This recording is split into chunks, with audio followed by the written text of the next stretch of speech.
Hi friends, કેમ છો? મજામાં? તો સાતમ આઠમ આવે છે. સાતમ આઠમમાં તમે અવનવા નાસ્તા બનાવતા હશો. એકદમ ડ્રાય સૂકી આપણે આ ફણસી પૂરી બનાવી છે, જે લાંબો ટાઈમ માટે સ્ટોર કરી શકાય અને નાસ્તામાં ખાઈ શકો.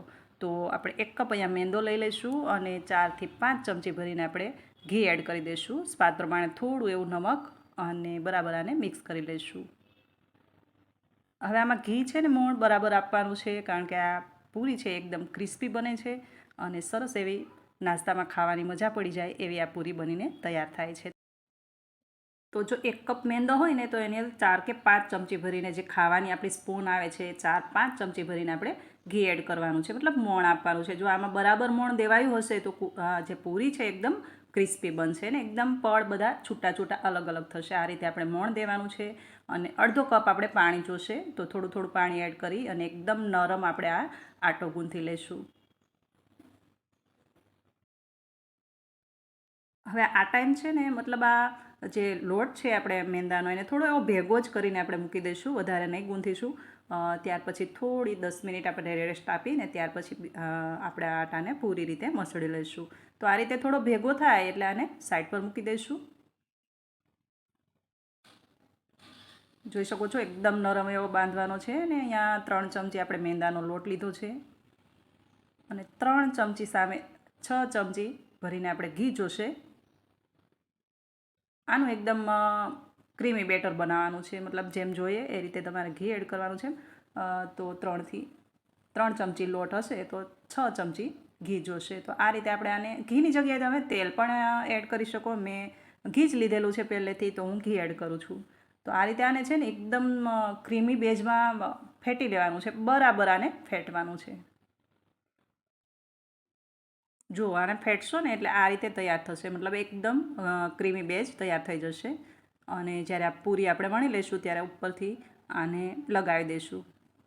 આ રીતે આને તૈયાર કરવાનું છે અને ત્યાર પછી આપણે જોઈ લઈશું આપણો આટો તો તૈયાર છે. એકદમ નરમ એવો આપણા મેંદાના લોટનો જે લોટ બાંધેલો છે એકદમ તૈયાર છે. અને હવે આને છે ને એકદમ સરસ આપણે મસળી લઈશું. તો આ રીતે નરમ લોટ બાંધવાનો છે, થોડો બી કડક નહીં. થોડો તેલવાળો હાથ કરી દઈશું અને બરાબર આને મસળી લઈશું. તો આ રીતે આને 2 થી 3 મિનિટ આપણે મસળવાનો છે. જોઈ શકો છો એકદમ નરમ ને મુલાયમ આપણો આ લોટ છે. જો આ રીતનો લોટ બાંધશો ને તો એકદમ સરસ ઉપરથી ક્રિસ્પી અને અંદરથી એકદમ દરારી દરારી આ પૂરી બનીને તૈયાર થશે. હવે આ રીતે લોટ તૈયાર થઈ જાય એટલે આને આપણે 2 ભાગ કરી દઈશું અને આની મોટી એવી રોટલી વણવાની છે, એકદમ પતલી એવી. તો હવે પાટલી તો નાની પડશે, તો પ્લેટફોર્મ પર મેં વણ્યું નથી, તો હું અહીંયા થાળી લઈશ. તો એક એવી થાળી લઈશું કે જેમાં આપણે આ લુઓ છે એ પ્રમાણે આપણી રોટલી બનીને તૈયાર થઈ જાય. જુઓ એકદમ સરસ નરમ એવો આ લોટ આપણો બંધાઈ ગયો છે. ને હવે આને આપણે એક થાળી ઉપર થોડો એવો લોટ લગાવી અને વણી દઈશું.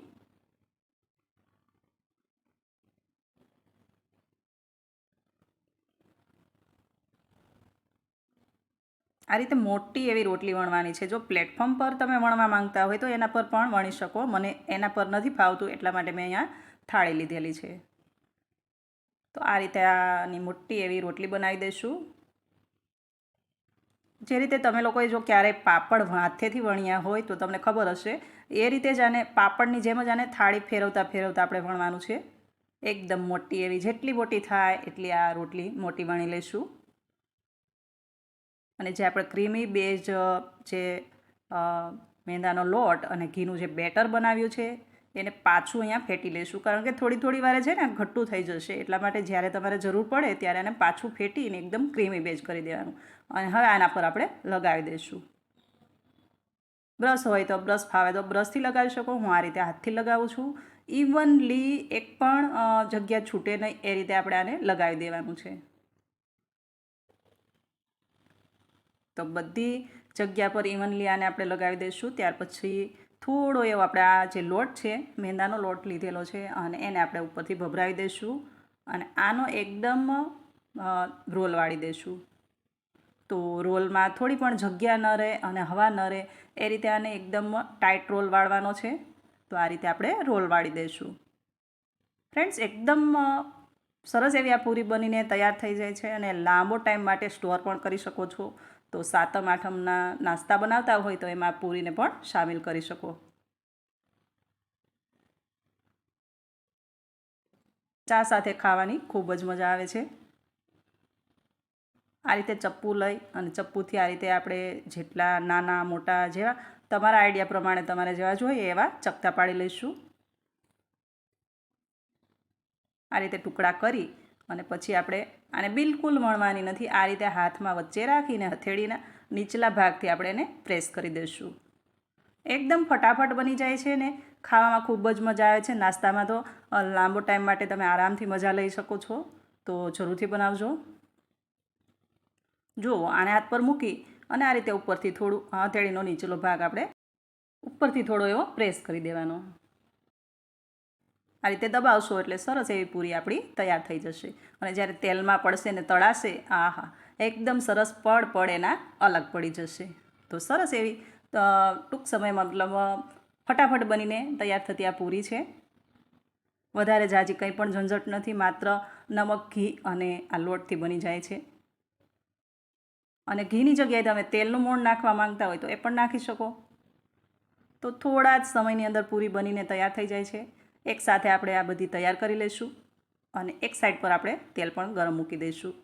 જ્યાં સુધી આ પૂરી તમે આ રીતે પ્રેસ કરી લેશો ત્યાં સુધીમાં તમારું તેલ પણ ગરમ થઈ જશે. તો આ રીતે આપણે બીજી પણ વણી લઈશું. હવે જો તમને પ્લેટફોર્મ પર ફાવતું હોય તો એના પર તમે ધારો તેટલી મોટી વણી શકો. મેં અહીંયા થાળી લીધેલી છે કારણ કે પ્લેટફોર્મ મને નથી ફાવતું. હવે આ રીતે આને પાછું આપણે થોડું એવું ચલાવી દેવાનું છે કારણ કે વારે વખતે આ ઘાટું થઈ જશે. કારણ કે એમાં કાચો લોટ પડેલો છે ઘીની અંદર, એટલે થોડું થિકનેસમાં થઈ જશે. તો વારે વખતે એમાં ચમચી ફેરવીને જ આપણે લગાવવાનું છે. એવી જ રીતે જેમ પહેલું બનાવ્યું એ રીતે લગાવી ઉપરથી લોટ ભભરાવીને આ રીતે આપણે રોલ વાળી દઈશું. તો ફ્રેન્ડ્સ, સાતમ આઠમ હોય કે કંઈ બીજો પણ તહેવાર હોય તો આપણે ઘણો બધા અવનવા નાસ્તા બનાવતા હોઈએ છીએ. તો એમાંની છે એક પૂરી.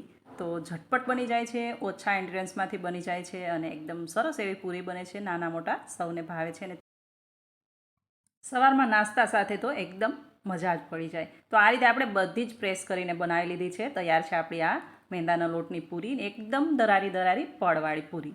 તો હવે આને આપણે, તેલ પણ ગરમ છે તો ફ્રાય કરી દઈશું. અને હા, આ થોડી વાર રહેશે ને, પ્રેસ ભલે કરી પણ થોડી વાર રહેશે તો થોડી ફૂલી જશે. તો જ્યારે તમને એવું લાગે કે તેલ પણ ગરમ છે, પૂરી તળો છો, ત્યારે તળતા પણ તમારે જો કોઈ પણ પૂરી જાડી થઈ ગઈ મતલબ ફૂલી ગઈ હોય તો એને પાછું થોડું પ્રેસ કરી દેવાનું છે અને આ તેલની અંદર એડ કરવાની છે. તો એ રીતે આપણે બધી જ પૂરીને તળી લઈશું. અહીંયા તેલનું ફ્લેમ એકદમ જ પહેલાં હીટ કરવાનું છે અને ત્યાર પછી આ પૂરી થોડી વાર તેલની અંદર પડી રહે ત્યાર પછી જ આને ટર્ન આઉટ કરવાનું છે. મતલબ પહેલાં ફૂલ ગરમ ટેમ્પરેચર રાખવાનું છે ને ત્યાર પછી આને મીડિયમ ફ્લેમ પર આને તળી લેવાની છે. હાઈ ફ્લેમ પર આને બિલકુલ ન તળશો. આ રીતે થોડી વાર છે ને એને પડી દેવાની છે. પડી રહેશે એટલે આપોઆપ થોડી ઉપર આવે ત્યાર પછી જ તમારે એને આ ચારાથી ચલાવવાની છે. તો આને તળાતા થોડી વાર લાગે છે કારણ કે મીડિયમ ફ્લેમ આને તળવાની છે. અને એકદમ ક્રિસ્પી એવી થોડું બ્રાઉન કલર થાય અને એકદમ ક્રિસ્પી બેજ આવે ત્યારે આપણે કાઢી લઈશું. આ પહેલાં ટેમ્પરેચર ચેક કરવા માટે એક પૂરી આપણે એડ કરી હતી, એ પૂરી છે. જોઈ શકો છો તેલ પણ બિલકુલ પીધું નથી અને એકદમ કોરી છે. અને આ રીતે પડ એનું છૂટું પડે છે. હવે આ રીતે થોડી વાર રહેવા દઈ અને ત્યાર પછી આને ટર્ન આઉટ કરીશું. તો એવી રીતે બ્રાઉન થાય, એકદમ સરસ એવી ક્રિસ્પી થાય, થોડો કલર ચેન્જ થાય ત્યાર પછી આપણે આને કાઢી લઈશું.